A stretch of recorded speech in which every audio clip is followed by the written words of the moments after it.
This is a Hebrew read-along video for 1 Kings chapter 11, verses 3 to 13. And in this passage, we're going to encounter Solomon's many wives. I've written here 700 wives. There are actually 1,700 princesses and 300 concubines. What is the meaning of this, and why is it important for us to know this? Let us begin by looking at or listening to Shmuelov. Here we have Shmuelov. I guess we should maybe just recap a little bit here, verse 1 and 2. So we have the sense here. This is from last video. If you haven't seen it, you can go take a look at that. V'hamelech Shlomo, now the king Solomon, ahav nashim, loved women, nochriot rabot, many foreign women. Ve'et bat Paro, the daughter of Pharaoh, Moaviot, Ammoniot, Admoniot, so Moabites, Ammonites, Edomites, women from these areas, Tzedniot, Hittite, and Sidonians, and Hittites. Where are these nations from? Min hagoyim asher amar Adonai el bnei Yisrael, from the nations which Yahweh had said to the children of Israel, Lo tavo'u vahem, you shall not go in amongst them, Vahem lo yavo'u vachem, and they shall not come in amongst you, Achen yatu, lest they turn et levavchem, your heart, Achere Elohehem, after their gods. Bahem davak Shlomo le'ahava. To them, the wives, or the gods, or both, davak Shlomo, Solomon clung in love. Okay, I just realized we didn't actually listen to Shmuelov, but this is from last week, so we can get away with it. Let's now listen to Shmuelov himself. Vayhi lo nashim, and there was to him women, in other words, he had wives, women wives. Vayhi lo nashim, sarot sheva me'ot, sarot sheva me'ot. Sarot, princesses, female princes, whatever, princesses. Sarah's name, Sarah, also her earlier name, Sarai, both have that meaning to do with princess. So Sarot, princesses, 700 of them. Ufilagshim shalosh me'ot. And concubines, 300. So 700 princesses and 300 concubines. Vayatu nashav et libo. Vayatu,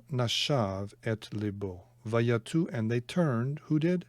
Nashav, his wives, turned, et libo, his heart. Okay, just a couple things here. One thing to say about Sarot, this doesn't necessarily mean that he married 700 women from other royal houses. Okay, there could just be 700 women from all these different nations, but he had women, he had wives, and 700 of them had the designation of a princess, and 300 of them had the designation of a pilgeshet. Okay, let me show you the root of this word.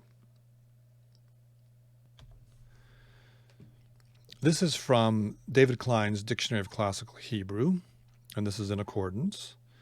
Pilagshim,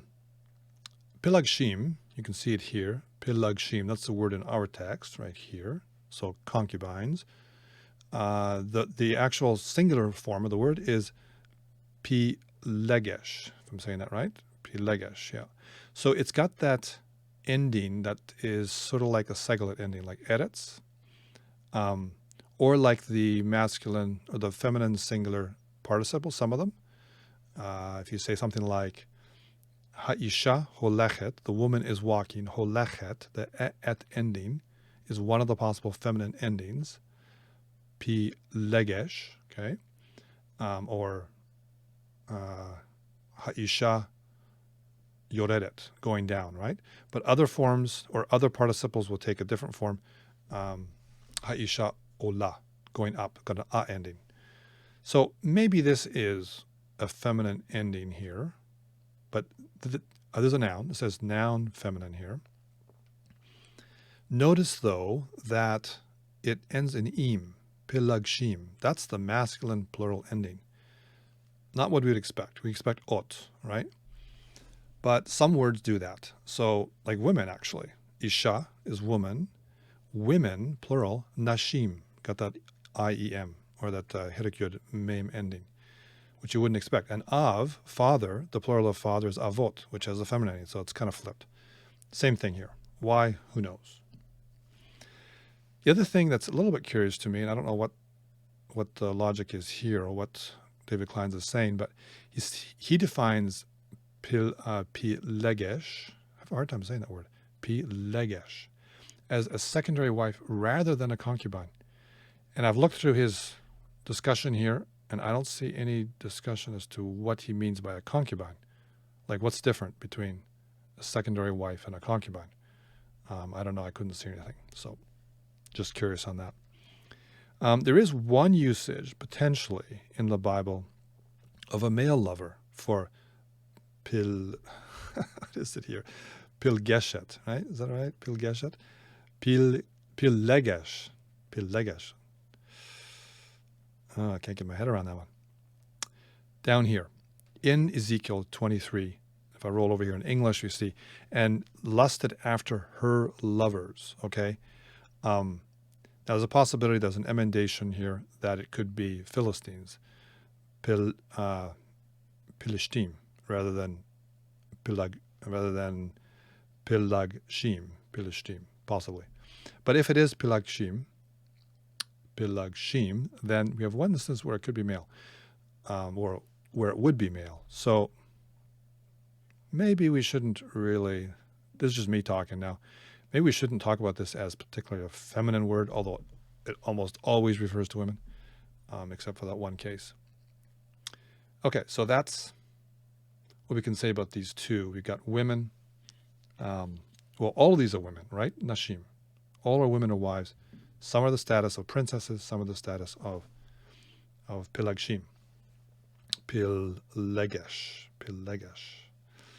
Good. Okay, let's go back to. We have 700 of one and 300 of the other. Sheva me'ot, shalosh me'ot. What do we do with this? 700 princesses, 300 concubines. That's an awful lot. Anchor Bible makes this note. It says the number of his women adds up to the typological 1,000, right? 700 plus 300. So one thing we can note right off the bat is it appears that these are round numbers, right? What are the chances that he would have exactly 700 and exactly 300? Probably round numbers. Now he says here typological. That doesn't have to mean not literal, right? You can have a real thing that is still a symbol, right? So Joshua is a real person, and he's a type of Christ, or Joseph is a type of Christ. But we have this number here, a typological number. It is not just, it's not just random. It's symbolic as well as being real. It's actually symbolic. It means something. Now let's take a brief look at what we see for other kings, especially other kings after Solomon. Although David had a few wives as well. We see in 2 Chronicles 11, verse 21, Rehoboam loved Maacah, the daughter of Absalom, above all his wives and concubines. And it says he took 18 wives, Nashim. Okay, it doesn't say princesses, actually, Sarot. But he took 18 wives and 60 concubines, Ufilagshim. So here, Nashim and Filagshim are contrasted. Here, Nashim encompasses them both. So, be it as it may, he had 18 wives, 60 concubines. Now, Rehoboam is the son of Solomon. Solomon's up here before the split of the kingdom. So Rehoboam is the next one in line. And then we read in 2 Chronicles 13, verse 21, but Abijah grew mighty, and he took 14 wives, Nashim, and doesn't say anything about concubines, 22 sons, 16 daughters. And Abijah is the one that comes after Rehoboam. So Solomon, his son Rehoboam, and his grandson Abijah, they also have a number of wives. Rehoboam is 18 and 60. Abijah has 14. Solomon has 700 and 300. So this is an order of magnitude larger, right? It's huge. So why was Solomon's harem so large? Who's this now? Word Biblical Commentary makes a little note here that say marrying the wives was part of Solomon's political strategy. No doubt, okay? These were alliances that he was making with nations around him. But there weren't, 1,000 nations that he was interacting with. No way. So he's got many women from the same place. He's doubling up on all these alliances. And he goes on, he says, taking concubines demonstrate his wealth. If you got a lot of wives, you're going to have to feed them. You're going to have to house them, along with his lusty manhood. So likely there is some womanizing going on here too. We need to ask this question. Why does the author of 1 Kings tell us this information? Is it just because it's spectacular? And indeed it is spectacular. But is that the only reason, or is that the reason why he chose to tell us this? This is a hermeneutical question we need to ask. We should be asking this or having this in the back of our minds when we read Scripture in particular. We need to ask this sort of question because authors can often tell us much more. Why do they tell us what they in fact do tell us? How does it relate to their message? Here's an example from the New Testament, from another book. So John, the Gospel of John, second last chapter, right at the end of the second last chapter, we read. Very famous verse here, 2 verses. Now Jesus did many other signs in the presence of his disciples, which are not written in this book. Okay, lots of other stuff out there. But these are written, the author tells us, so that you may believe that Jesus is the Christ, the Son of God, and that by believing you may have life in his name. The author wants people to have life from God, and he says it's through Jesus Christ. And so he picks particular events from Jesus' life. Jesus did many other things, he says, but he picks certain things. At the end of the next chapter, the last verse of the whole book, we read, now there were also many other things that Jesus did. Were every one of them to be written, I suppose the whole world itself could not contain the books that would be written. Wouldn't we like to know what some of those things are? And there were things written later, 100, 200 years later, talking about Jesus healing a little bird when he was a kid or whatever, right? But how did Jesus interact? What other miracles did he do? What did he say? This would be really, really interesting stuff. And yet, the author, who knows it's there, doesn't include a whole ton of stuff. Why? Because he's writing for a purpose. And so when we encounter something like this, 700 princes, 300 concubines, don't just say, okay, fantastic, incredible, wow, cool to know. It's true, but don't stop there. If you stop there, you'll miss the message, or you may miss the message. We need to ask, why did he tell us this? It's got a purpose. So let's ask that question. Let's try and answer it. The first place to go really is Deuteronomy 17:17, I think, or at least that would be a really good place to start. And he, speaking about the king, these are regulations in Deuteronomy for the Israelite kings before they had them, right? So Moses, or God through Moses says, he, the king, shall not acquire many wives for himself, lest his heart turn away, as we've already seen, nor shall he acquire for himself excessive silver and gold. So specifically told not to do this, and now we're reading the account, and Solomon is precisely just, he is doing exactly what he was told not to do. Right? Now Solomon loved many foreign women, right? Nashim nochriot rabot, many foreign women. So not only was Solomon not observing the Torah in these matters regarding kings, he was not observing Torah in a huge way. He was astronomically off target. And the consequences will be astronomical. The nation will split, and it will not recover before the exile. But God's grace will still be there for both the north and the south, for both Israel and for Judah. God will still be there. He's still working with people. Ultimately, all will not be lost, and God's purpose will still be accomplished. That's certainly one of the messages of 1 Kings 11 and following, and why we're told about Solomon's many, many wives. Verse 4. Let's go and read verse 4. Let's listen to verse 4.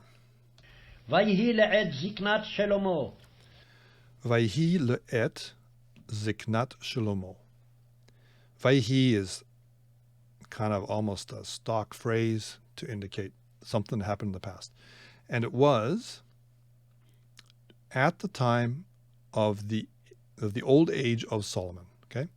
And when Solomon was old, נשב היטו את לבבו, Nashav hitu et levavo, his wives, Nashim with the plural, with the suffix, his wives, hitu, hifil, they turned et levavo, his heart. Okay, his wives turned his heart. אחרי אלוהים אחרים, Achere Elohim acherim, after other gods. ולא היה לבבו שלם, Velo haya levavo shalem, and not was his heart. Okay, this is the subject here. So, and his heart, levav, sorry, with the O at the end, his heart, levavo, his heart was not shalem, was not whole, was not complete, didn't have integrity, it wasn't whole. עם אדוני אלוהיו, Im Adonai Elohav. He was not fully with God, with Yahweh his God. כלבב דוד אביו. Kilvav David Aviv, as the heart of David his father. In verse 4, we see a pun. We see a play on words, okay? Vayhi le'et ziknat Shlomo. And it was when Solomon was old, okay? Velo haya levavo shalem. His heart was not whole. Shin lamed mem, shin lamed mem. Okay, shalem shilomo. There's a connection there. Jerome Walsh of Brit Olam commentary series says the Hebrew word for true, that's how they translate this here, his heart was not true with Yahweh his God, is a pun on Solomon's name, Shlomo. See the same root. In turning away after other gods, Solomon leaves behind not only the example of David, but his own deepest identity as well. He was denying who he was, and that this pun is drawing that out, his deepest identity. Peter Leithart actually talks about this a lot. He talks about identity from this passage here in 1 Kings 11. This is just the first little piece of it. He puts it this way. The writer uses the verb shalem, this here, the root, which puns on Solomon's name, Shlomo, implying that Solomon is himself only so long as his heart turns in the right direction, in love towards Yahweh. When Solomon's heart turns away, when Solomon's heart turns and is no longer complete with Yahweh, Solomon ceases to be Solomon. His idolatry is a profound self-alienation, not merely an alienation from Yahweh, and Solomon's self-alienation in idolatry leads to a cultural and a political dislocation, or we could maybe say a cultural and political and national self-alienation. So he says it pretty strongly. Solomon ceases to be Solomon. All right? That's what this pun is pulling out there. That Solomon he's fading. When he's not connected with Yahweh, he's falling apart. His actual identity is disintegrating. It's a profound self-alienation.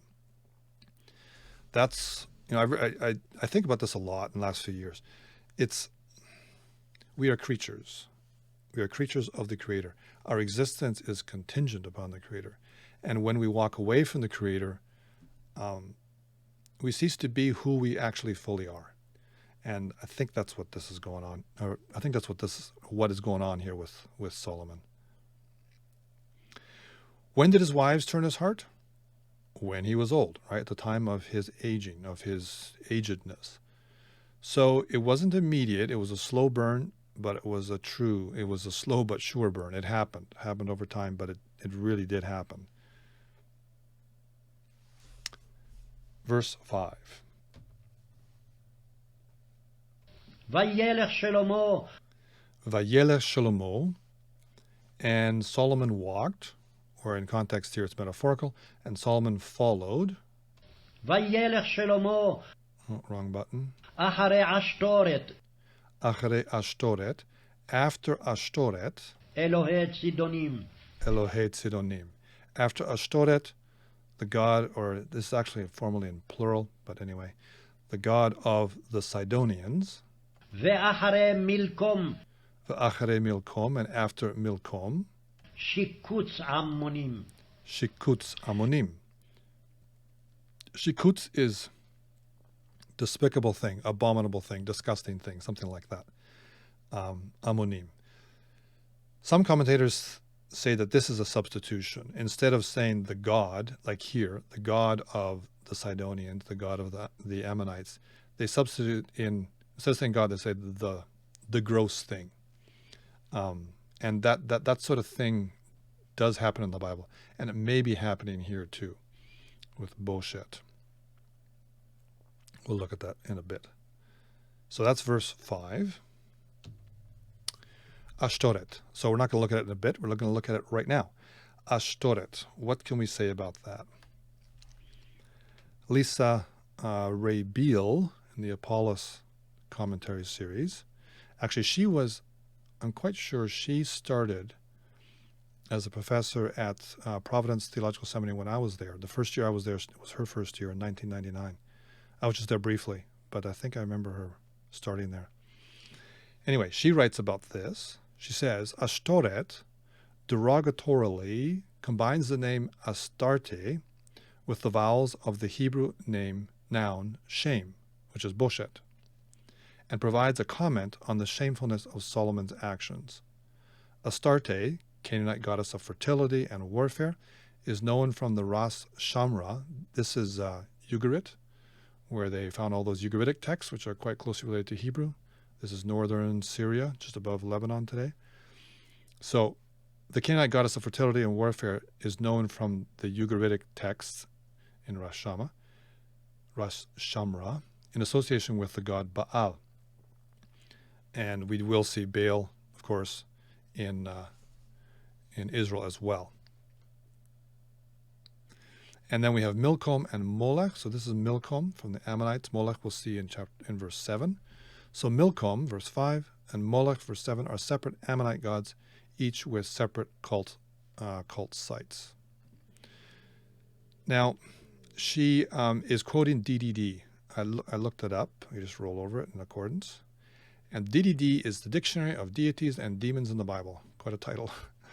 I don't have this book, this dictionary, but she quotes it. This is where she's getting this thing about Boshet. And others have pointed to this as well.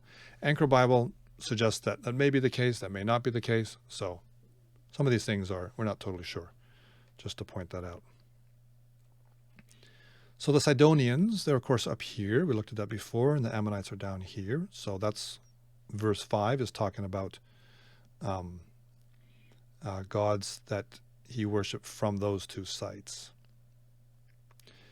Now, Moses, of course, had warned about all of this. And Moses in Deuteronomy, which is the last book of the Pentateuch, of the books of Moses, and just the end of his life, they've already come through the east side of the Jordan, and he's given his last big sermon to Israel. We read there in verse 15, 29-15, Ki atem yidatem, now you all know, et asher yashavnu be'eretz Mitzrayim. You all know how we lived in the land of Egypt. Okay? Ve'et asher avarnu, and how we passed through bekerev hagoyim asher avartem. And how we passed through in the midst of the goyim. These are the nations, Moab or Edom, Moab, Ammon, and other nations out on the east side of the Jordan. How we passed through these nations, which avartem, which you passed through. Okay. So Moses says, you've witnessed both in Egypt and in these nations we've just gone through some things. Vatir'u et shikutsehem. There's our word shikuts, okay? And you saw et shikutsehem, and you saw their disgusting things. Ve'et gilulehem, and their idols. So they saw these things. That implies that they had some interaction, right? Like they didn't just stay on the highway, at least not for all of it, and have no interaction with these people. They were passing through sufficiently that they could witness these things. And Moses says these are made of etz va'evan, wood and stone, kesav v'zahav, silver and gold, asher imahem, which were among them. These gods, or these disgusting things, the shikutzim and the gilulim. Pen yesh bahem. This is lest, but here it's kind of like saying beware. Some translations will say beware. Beware lest among you, bahem, ish o isha, lest there is, yesh means there is. Beware lest there be among you, ish o isha, a man or woman, o mishpacha, or a family, o shevet, or a tribe, asher levavo, poneh hayom me'im Adonai Eloheinu, which or whose, who his heart, okay, whose heart is turning today from with Yahweh our God, lalechet la'avod, to go and serve, et Elohei hagoyim hahem, the gods of those nations. Okay, so it's a warning. Don't beware lest there be a man, a woman, a family, a tribe whose heart is being turned, and they're going to go serve the gods of these nations, right? So Moses said all that back in Deuteronomy. Okay, grammar note. Sometimes I'm going to put this little guy up. This is to flag those who aren't grammar nerds and don't care about it. Just skip it, okay? So just a little note here on grammar. Vatir'u, when you see this word, when I see this word, or I see words like this with a resh and aleph, often the question in my mind is this yareh or is it ra'ah? Okay? Is it to fear or to see? Because the roots are similar, they're identical, but both have a resh aleph. Resh aleph, hey, you saw, or yud resh aleph, you feared, okay? To see or to fear. So how do you know which it is? So I looked this up here, did some little chasing here. So our verse, Deuteronomy 29:16, vatir'u, right? You saw. It actually is you saw, okay? Vatir'u. Now Job 6:20. So I looked to see what would the very same form be for you feared. And Job has one. Vatira'u, okay? Now, it's a little different because it's in pause. It's the end of a verse, and so they get some vowel lengthening, so it's a little hard to compare. So then I went to Pe'alim. Pe'alim is a website, pe'alim.com, and it means verbs.com. And you can look up any verb, you can look up the root, and you can get all the parsing. It's really, really good. They include biblical and modern Hebrew in terms of their usages. And so they have, for yareh, to fear, in the yiktol, okay, which is going to be shaped very similar to the vayiktol, which we have here, tir'u, okay, vatir'u tir'u. So if we reconstruct the vayiktol from the yiktol, vatir'u, vatir'u. Wow. Pretty similar, right?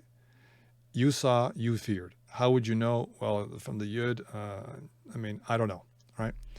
I guess the yud would stick because it is a root letter here.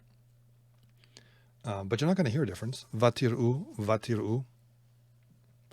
So the moral of the story is, if you see resh and aleph and you're not sure, check, because sometimes it's hard to tell. Okay, the other thing here is shikutsehem. Okay, what can we say about that? Or just note the fact that Moses in Deuteronomy used this term. All right, okay, shikutsehem. They're disgusting things, they're abominable things. And, of course, we see that in our text. We saw it already, right? After Milkom, the disgusting thing, the abominable thing of the Ammonites. And that's what we saw already here. And that's where they went. They came through, Moses and the Israelites. They came through Edom, Moab, Ammon. They went up here as well, and they came down. And now they're here at the plains of Moab at the time of Deuteronomy 29, just at the foot of Mount Nebo there. Down just before they cross over to the Jordan, to Jericho. Joshua will do that, but he's right there. So they've been through all this. They've seen all this stuff. And so here we are now in 1 Kings 11, Solomon, what's that, 1,000 years later? Something like that. And he's following after the Shikuts Ammonim. Verse 6. ויעש שלמה הרע בעיני אדוני. ויעש שלמה הרע בעיני Adonai. Vaya'as Shlomo, Solomon did from Asa, hara, bad, evil, be'enei Adonai, in the eyes of Yahweh. ולא מילא. Velo milei, and he was not full, milei, he did not fill himself, אחרי אדוני acharei Adonai, כדוד אביו. kedavid aviv, as David his father. And he was not complete after Yahweh as David his father. Let's see what the English does here for this. He did not go fully after the Lord as David his father did. Okay? So milei, PL, he did not go fully, he was not fully following Yahweh as David his father. So Solomon is not doing well here. Here we have everything we've read so far in one sheet. And we see at the bottom that we have some parallelism here. We have some similarities. Velo haya levavo, his heart was not whole. Remember this play on words here with shalomo, shalem. So his heart was not complete, was not whole, im Adonai Elohav, with Yahweh his God. And here at the end we have velo milei achere Adonai, and he was not, how did they put it there? He was not complete. He was not fully after Yahweh. Kilvav David Aviv, as the heart of David his father, Kedaviv Aviv, as David his father. Okay?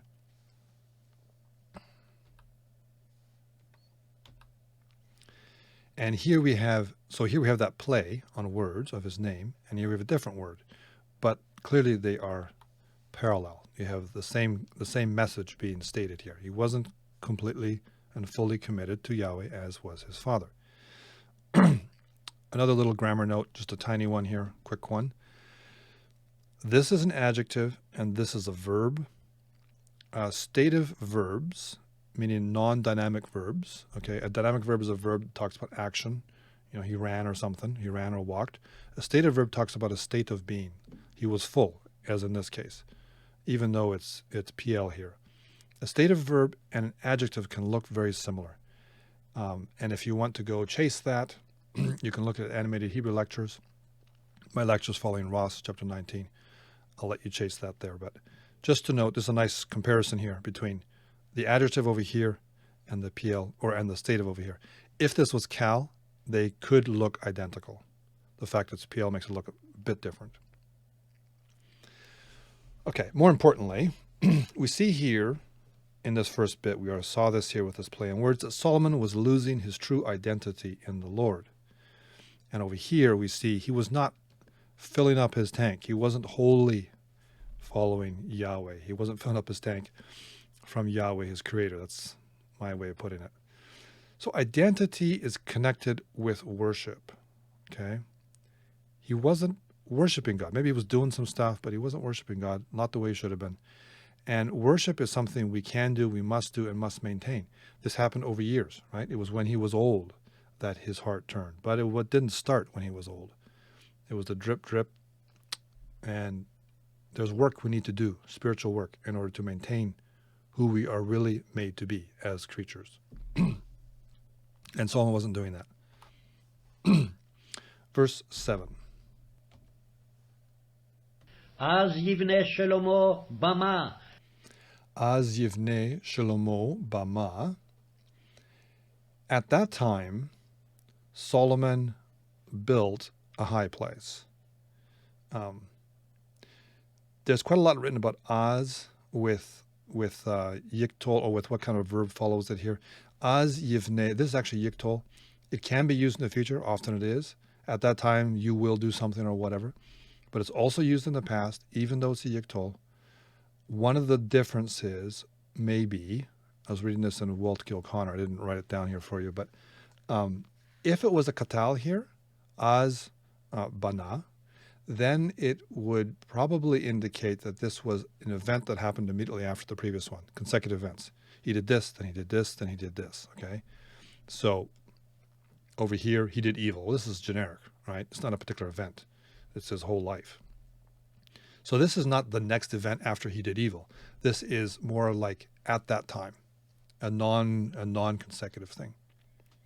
So at that time, Solomon built a high place. אז יבנה שלמה במה, לכמוש שיקוץ מואב. Lichmosh shikutz Moab. To Chemosh, the shikutz, the disgusting thing of Moab. בהר אשר על פני ירושלים. Bahar asher al pnei Yerushalayim. Bahar, on the mountain. Asher, which al pnei, which is on the face of Jerusalem, Yerushalayim. So that's the Mount of Olives. So he didn't build this high place in some obscure place, down by the coast or far away from Jerusalem. He built it he built in Jerusalem, right on that, or not in the old city, but on the hill, on the Mount of Olives, directly opposite it. So very close. What was he thinking? Why was he doing that? ולמולך שיקוץ בני עמון. Ulemolech shekutz b'nei Ammon. And to Molech, the shekutz, another shekutz word here, of the sons of Ammon. And here we have our locations, because Moab is right here, Ammon is here. And we already had Ammon here from verse 5. So we had Milcom from Ammon, and we had Sidonian. So we got these 4 different deities or idols or disgusting things from 3 different places. And three times we have this term shikutz, shikutz, shikutz. Why it's not used of Ashtoreth, of the Sidonians, I don't know. But we see it here in these 3. Okay, verse 8. V'chen asa, I'm supposed to listen to him. וכן עשה לכל נשיו הנוכריות. V'chen asa, and thus Solomon did, l'chol nashav, for all his wives, hanochriot, for all his foreign wives. Okay? He's building these bamot and everything that comes with that for all his wives. That's a lot of religious edifices. מקטירות ומזבחות לאלוהיהן. Maktirot umizabechot leloheihen. Okay? Maktirot, this is to light incense, to cause something to burn, usually understood as lighting incense. So who, all his foreign wives, who, participle, ot, feminine plural, they were burning, okay, incense, and they were sacrificing, umizabechot, ot, okay, leloheihen, to their gods.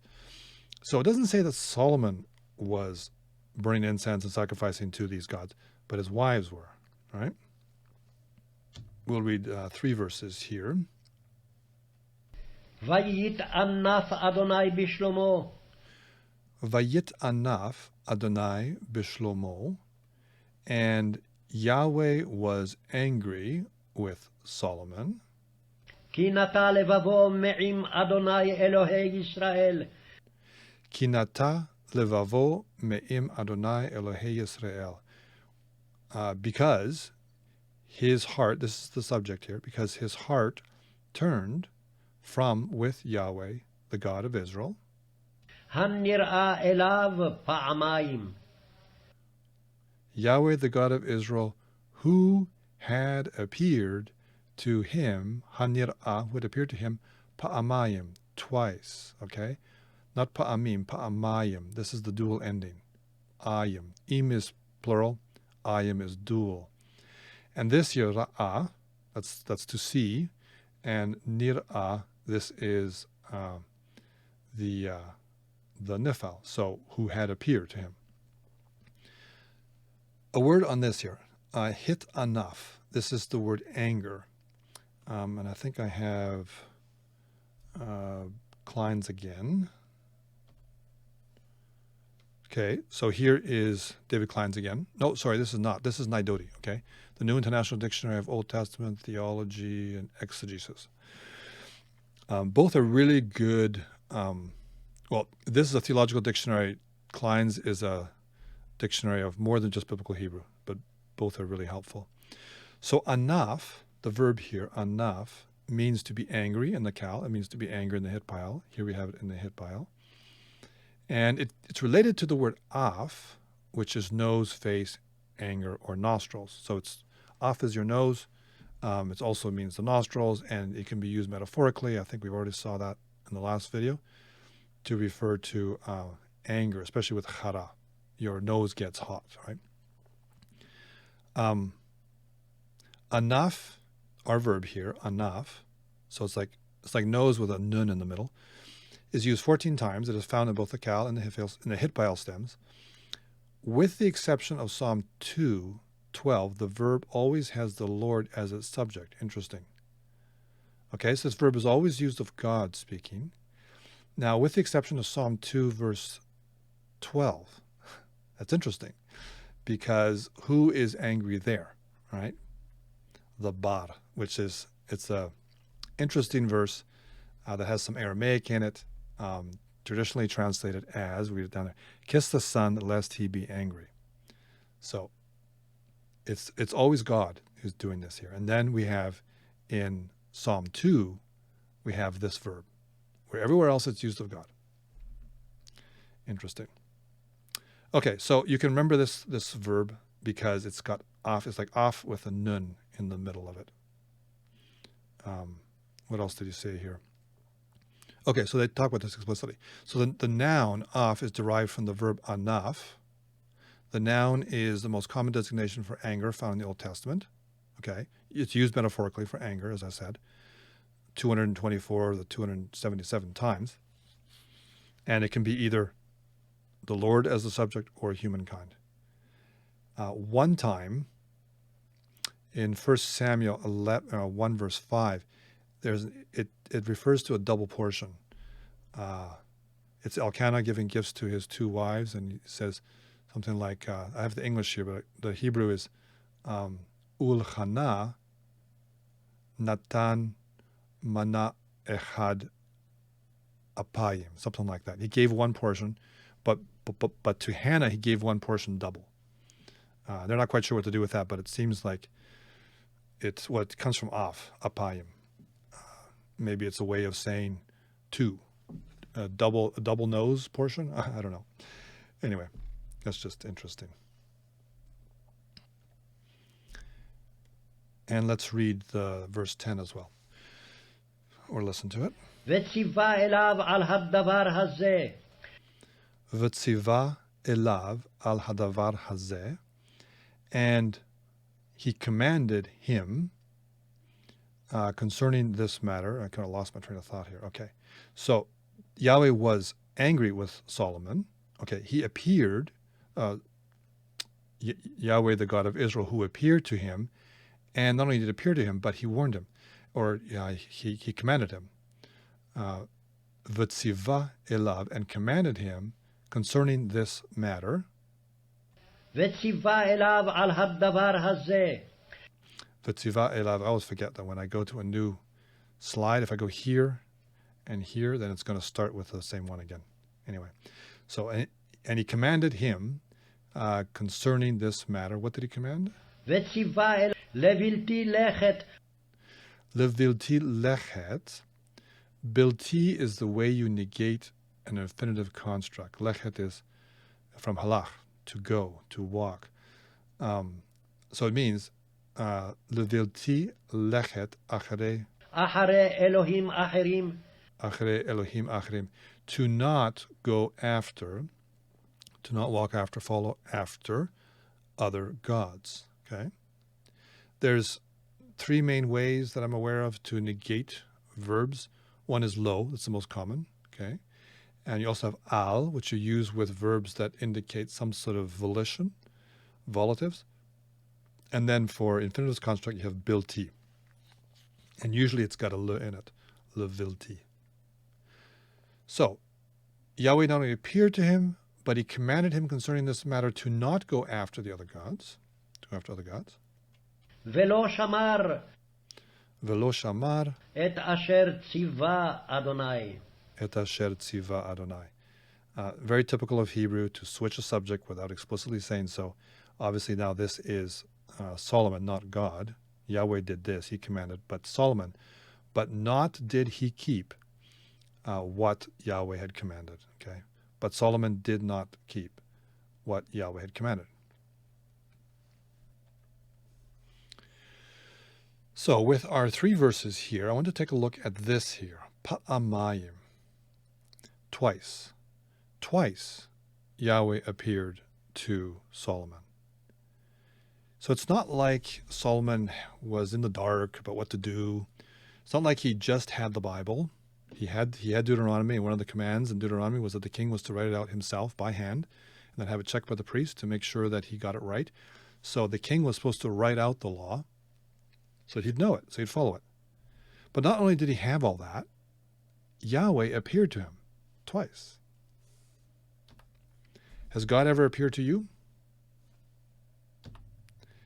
You're wondering what God's will is for your life, and he shows up and he tells you, right? How many times do we hear people say, at least in church context, I wonder what God's will is for my life here.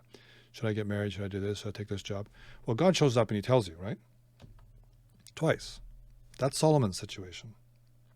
And I want to take a look at this. We'll do this in English. The first appearance of these two appearances is in 1 Kings chapter 3. We'll start in verse 5. At Gibeon, the Lord appeared to Solomon in a dream by night and said, "Ask what I shall give you."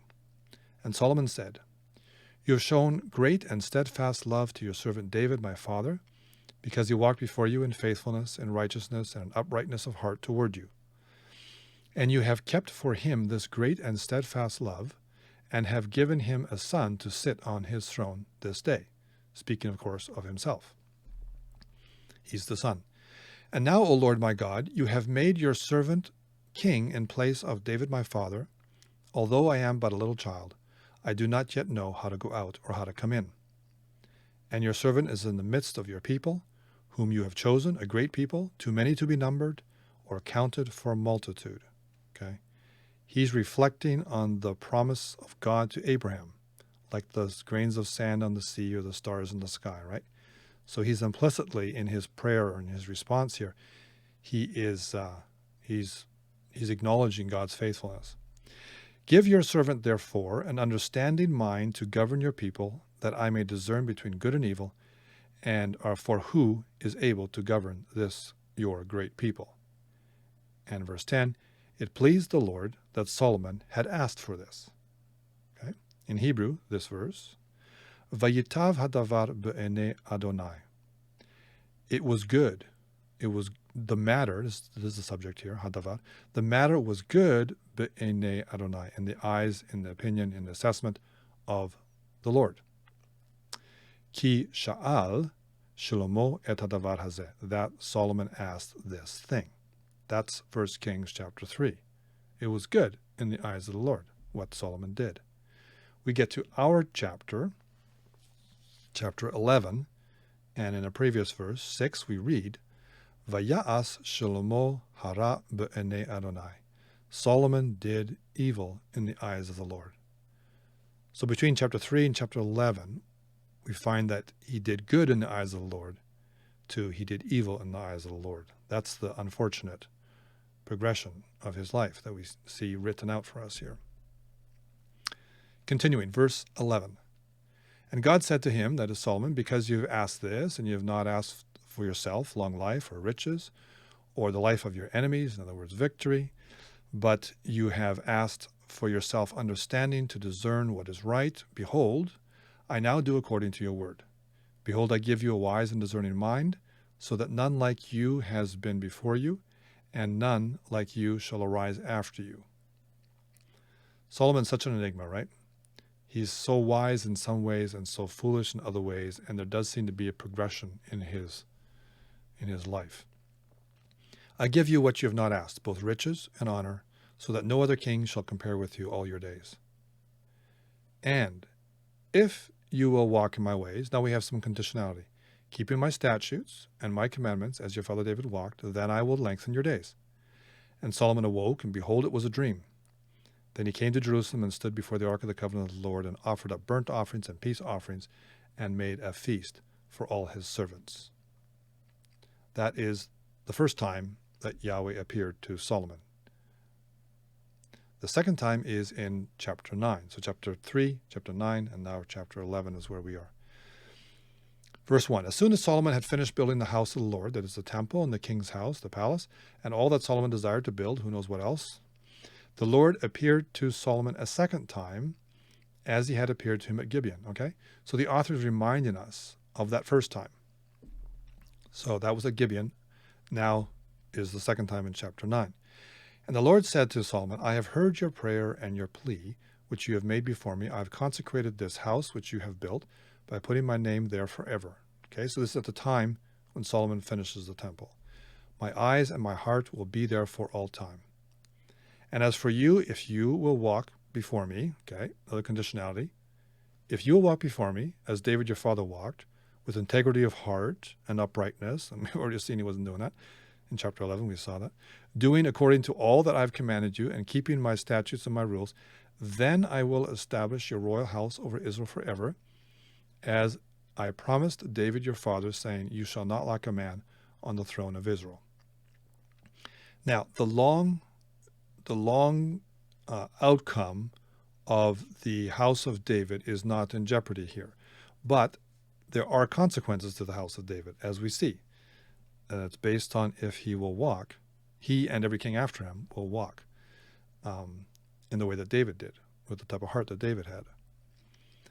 Verse 6 continues, but if you turn aside, okay, now this is the opposite. So if you follow me, it's like Cain, right? If you do good, you'll have one outcome. If you do evil, you'll have the other outcome. But if you turn aside from following me, you or your children, so the other kings to follow, and do not keep my commandments and my statutes that I've set before you, but go and serve other gods and worship them. Okay, he's told explicitly about what off track means.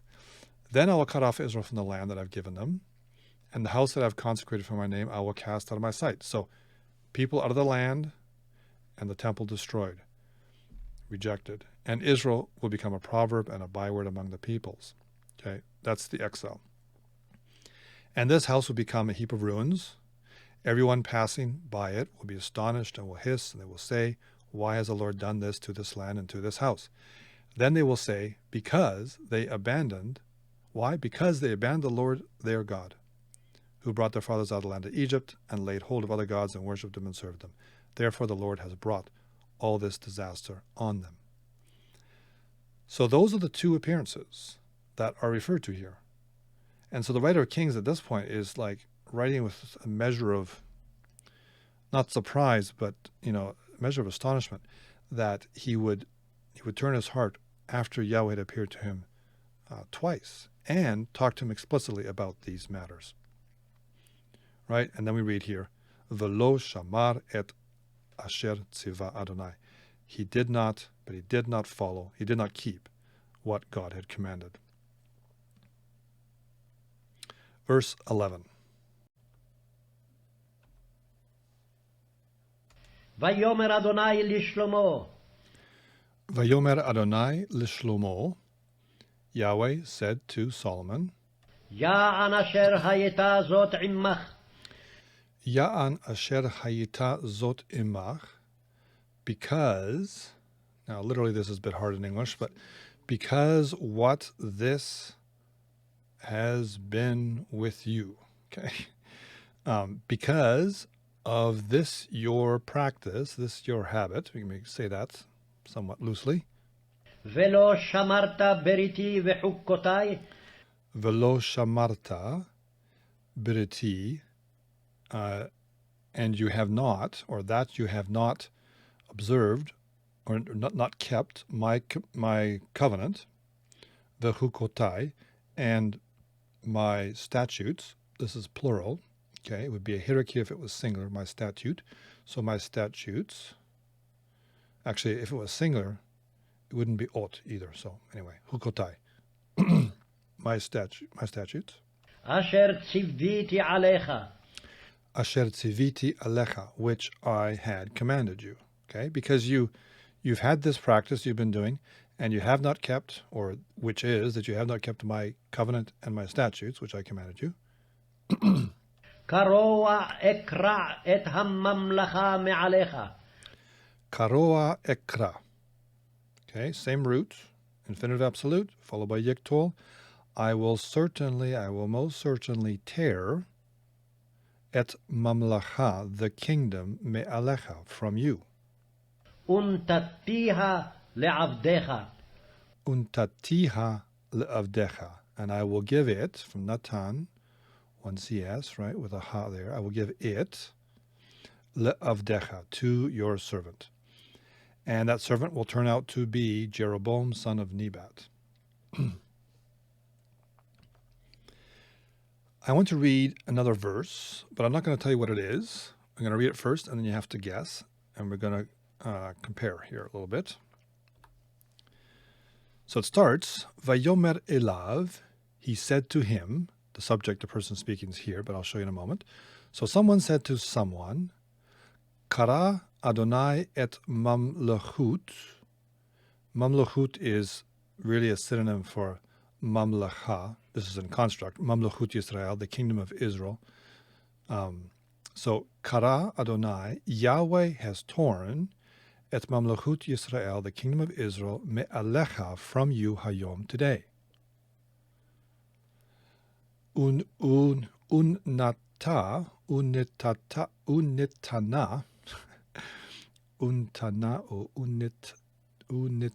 I think it'd be that. Unitana le reacha hatov memeka. And he has given it, that is the kingdom, to your comrade, to your neighbor, okay, rea, hatov memeka, who is better than you. Who said to whom Yahweh has torn the kingdom? Well, it's Saul, right? Samuel speaking to Saul. So here we have, here we go. Shemuel. Here we have Shemuel, Samuel speaking to Saul.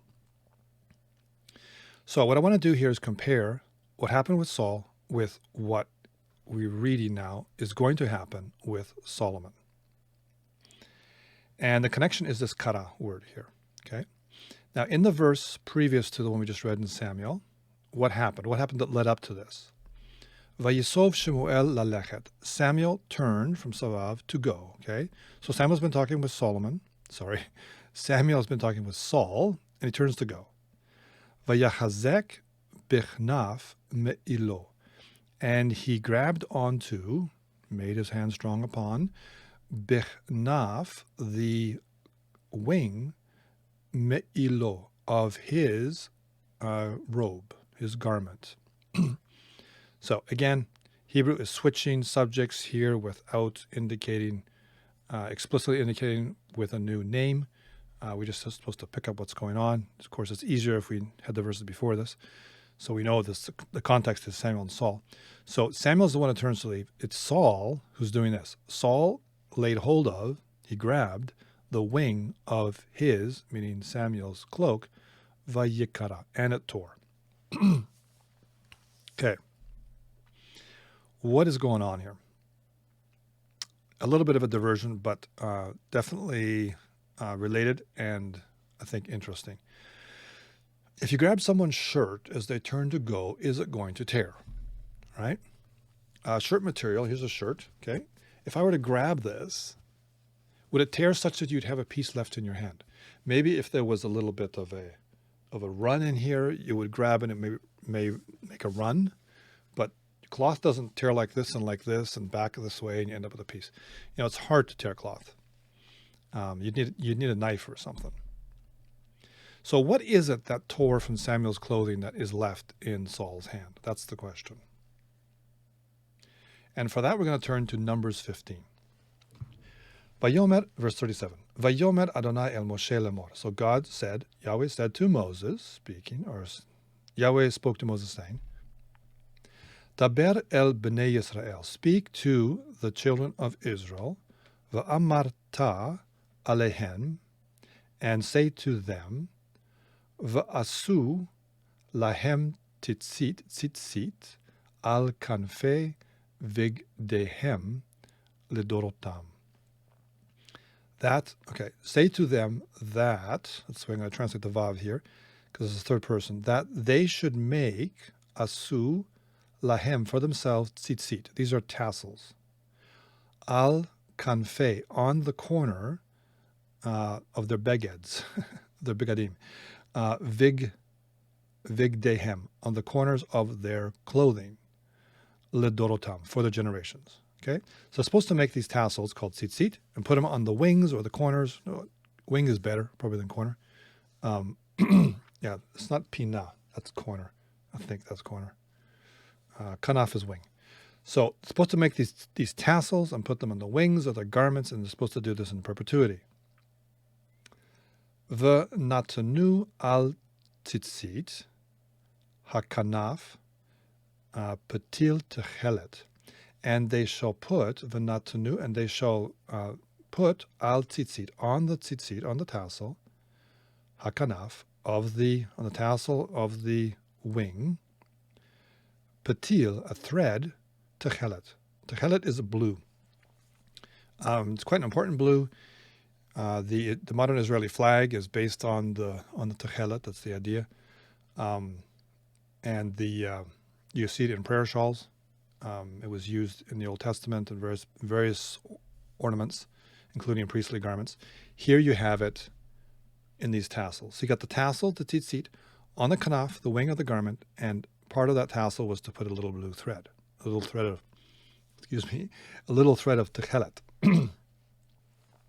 Techelet is a blue dye that was used in the Old Testament and in the neighboring regions at the time. It's used in the priestly garments, and it was here it was supposed to be used on this thread that they put as part of the tzitzit. And the modern Israeli flag is based on that. The blue there is based on this techelet. So you have the kanaf here, which we had with Samuel. Okay, that's the point. That's where we're going with this. And we have it here. So the tzitzit is on the tassels on the wing, and on the tassel is this blue thread, techelet thread. 39. Why were they to do this thread thing? Why were they to make tassels, put them on their garments, on the wings of the garments? V'haya lachem letzitzit, and it shall be for you a tassel. Feels a bit redundant. Tassel will be for you a tassel. Ur item oto, and you shall see it. Uzechartem et kol mitzvot Adonai, and you shall remember all the commands of Yahweh. Okay, so it'll be a tassel for you, so that you will see it and you will remember all the commands of Yahweh. La asitem otam, and you shall do them. Velo taturu achrei levavchem ve'achrei einechem, and you shall not. So you shall do the command. You shall do them, and you shall not. Tur is to seek after. In fact, it's used for spying. I think when the Israelite spies went into the land. I'm not totally sure what's in that text or not, but it is used for spying, for seeking out, okay? So that you will not seek out or not pursue after your heart and after your eyes, okay? So it doesn't say, so you not seek after other gods. It says, so you won't follow your own desires. You won't follow your heart. You won't follow what your eyes are lusting after. Asher atem zonim acharehem. Okay, strong words here. Which you are, this is the word for prostitute, or in the King James, which you are, or in Old English, which you are whoring after them, after which you are whoring, okay? Again, he's not talking about whoring after gods. Of course, that comes. What he's talking about is whoring after the desires of your heart and of your eyes.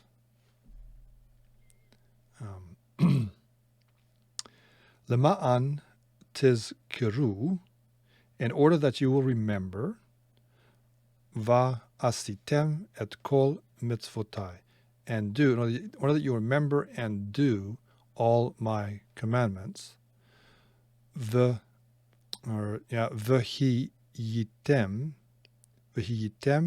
kiroshim lelohechem, that you will be holy to your God. Okay, so these were a practical reminder. You put them on your clothing, you wear your clothing all the time, and you can see them, right? It says you see them, have to be visible here, okay? You're going to see them, and you're going to be reminded, remember, okay, it's like a ring around your finger or a bow around your finger, to do God's commands and not, instead of doing, to do God's commands rather than following the desires of our hearts. That's what it means to be holy to God. Okay, and it's all about obedience, right? It's all obedience, remembering, doing, zachar, to remember to do, and it's God's commands, what he said. So back to our intermediate text here, Samuel and Saul. Saul grabs onto the wing of Samuel's ma'il, of his robe. It doesn't say tzitzit. It doesn't say he grabbed onto the tassel. But then it says that it tore. Well, what's going to tear? Honestly, you grab a cloak, you grab a robe or whatever it is, and he's continuing to walk away. Samuel's continuing to walk away. And the cloak is slipping out through your hand, and then you end up with a tzitzit in your hand, which is hanging by a thread. I'm pretty sure that's what's in his hand. So it is torn. That's the piece that's going to tear off. And so then, after that happens, Samuel turns to Saul and says, look, God has torn the kingdom from you. Implicitly, just as you have torn this tassel off my robe. And what does the tassel remind you of? The tassel's there to remind you to obey God's commands. And why is it that Saul doesn't have the kingdom? Because he wasn't Torah observant, because he didn't obey God's commands. So it all ties together. Yahweh has torn the kingdom from Saul, as Saul is left holding the torn tassel, the reminder to obey God's commands, and it's the reason why he lost the kingdom. So now we come back to our text. If all this is fresh in our minds, or if we know Torah well enough, or whatever, right? We know where this happened before, 1,000 years before. No, sorry, that's not 1,000 years before. This is a generation before. It's Moses that's 1,000 years before.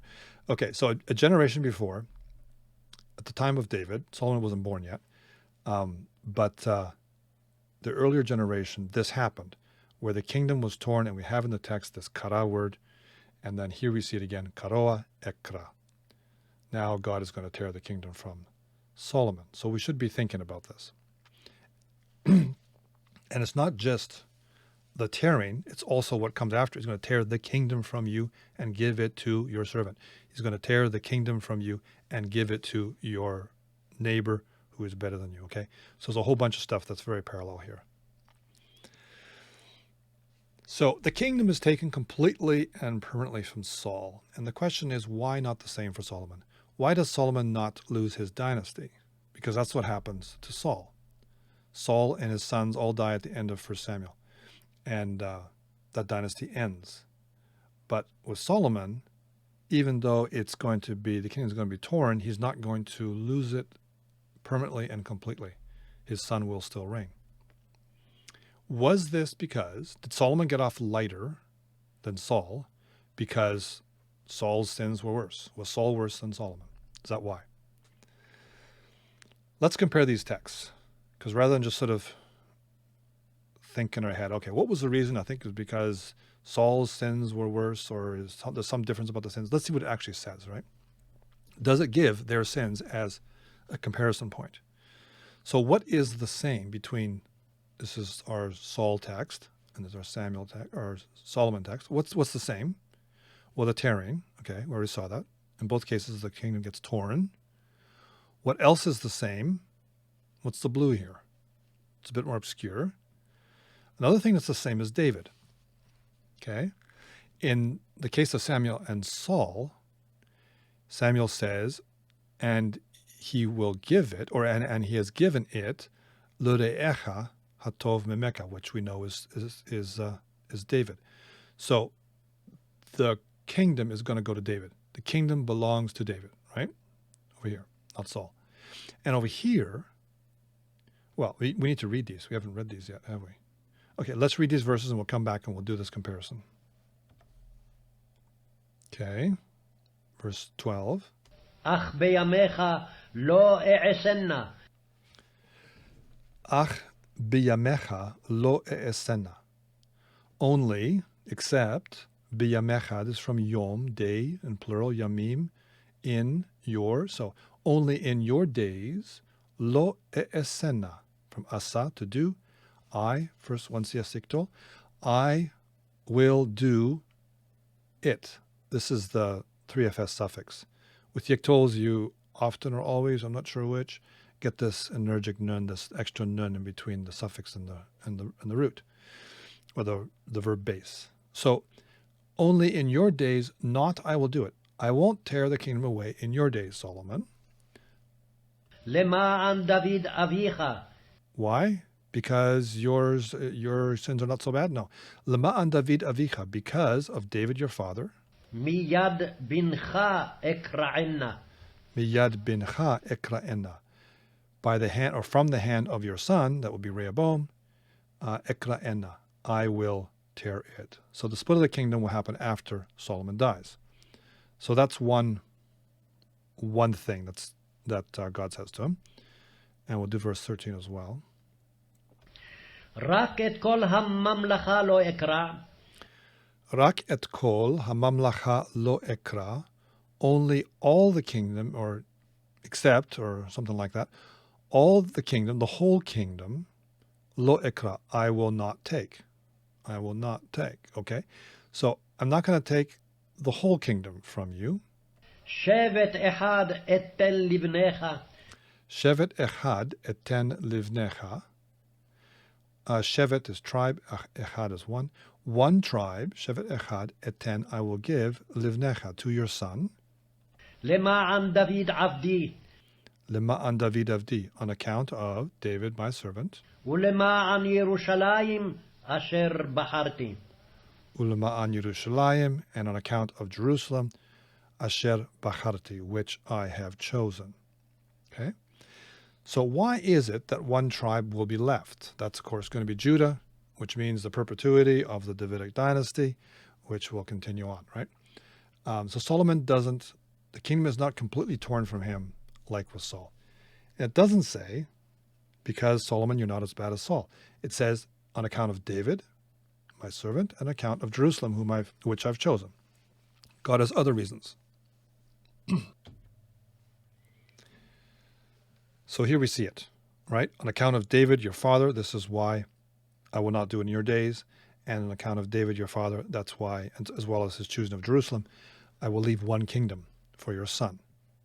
So there is this kind of interesting connection between both the Saul text and the Samuel and the Solomon text, in that David is central to both. In both cases, the kingdom belongs to David. In this, it's looking forward. David, of course, is already alive, but he will get the kingdom. And in this case, they're looking back because David's passed away. But the actions of God towards Solomon are affected by the fact that God has given the kingdom to David. He has promised to David, and he will keep his promise. So what's different between these two? Well, the difference is that Solomon's kingdom survives, his dynasty survives, Saul's doesn't, and it's because of the promise that David, the promise of God to David, that will hold. Okay, I already said that. Saul's dynasty wipes out, Solomon's doesn't. And it's because of God's promise to David, right? So the Davidic covenant will weather the unfaithfulness of humanity, of people. That's why God made that covenant, because man is a covenant breaker, not dependable, but God is a covenant keeper. If he makes a promise, he's going to keep it. Who's better between the two, Saul and Solomon? Who's less worse? I don't really know. You could measure it. You could do your metrics and figure it out. Take a look at all the events in their lives. But it's not the point. That's not the reason God leaves Solomon with a remnant. It's because of the covenant, not Solomon's relative goodness. And I think that's the point of these intertextual links. That's why we read here, karoa ekra, okay? We read here that this same phrase, that God will tear, will surely tear, right? And where have we seen a kingdom being torn before? Well, we go back here. And so we're meant to compare the two. First Kings is written in such a way as to point us back to 1 Samuel, as we've seen before, intertextuality, so that we will compare these texts, see the connection, and understand the message. The Scripture interprets the Scripture. And if we pay attention to how it's written and these linkages, these are arrows pointing to how to interpret the text. And the message here is that God will be faithful to his promises even if people aren't. I remember, this just came to my head, when I was at the University of Calgary, I did my second semester Hebrew there under Lyle Eslinger. And I remember once in class, just a small class, 6 students, something like that, he was asking a question, something like this, something of the text. And one of the students gave an answer, and it was just kind of out of the sky, right? And it was actually a theological answer. And it was a bit of a polemic because it was a non-believing prof and a believing student, and the student said something. I don't remember what it was anymore, but she said something, and it didn't come from the text, and she was kind of needling him a bit, and so he said, "Give me a literary reason, give me support, tell me from the text." And even though there was that sort of faith dynamic going on between the two of them, that is a really good guide. If you want to know what the scriptures say, if you want to know what a text says, have literary support, meaning have support from the text for what you're saying. Don't just look up in the sky and try to find an answer, because then it's probably us talking when we do that, right? That's stuck in my head, that little incident. Find a literary support for what you're saying. So the fact is, neither Saul nor Solomon were faithful, right? And I think this intertextuality is pointing us to the fact that it's not dependent on them. It is a historical fact that Solomon built, or allowed to be built, pagan shrines near Jerusalem. This was as much a part of his deliberate policy as his multiple marriages. All this is coming from the Word Biblical Commentary here, okay? The marriages were mainly political alliances, no doubt, okay? Securing sundry enclaves as vassals and powerful neighbor states like Egypt as allies. So he was looking for two things. He was looking for the small nations, the Edomites, or the places like Edom and Moab and Ammon, to be vassal states that would pay him tax, would give him sheep, whatever. We find out later, a whole bunch of sheep coming from Moab. That was economic support. And in turn, he would give them military support or protection. But bigger countries or bigger nations like Egypt, he wanted as allies to help him against Assyria and other threats. Okay, makes a lot of sense. Political stability in the region by working with your neighbors, and these marriages were alliances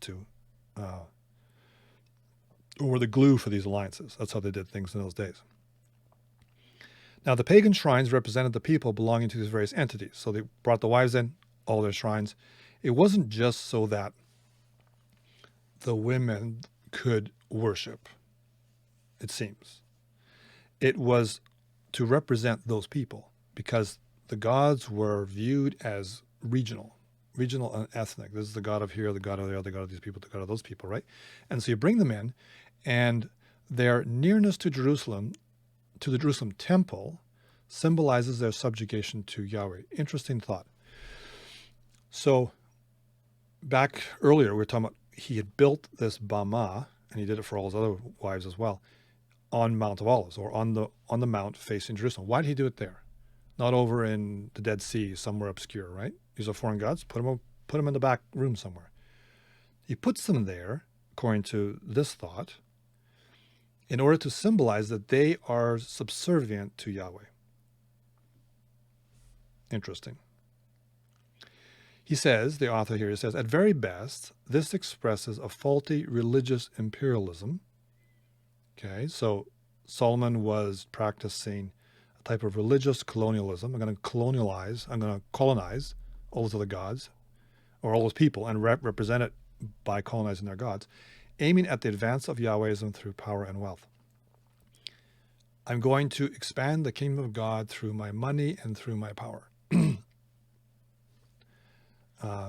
Interesting thought.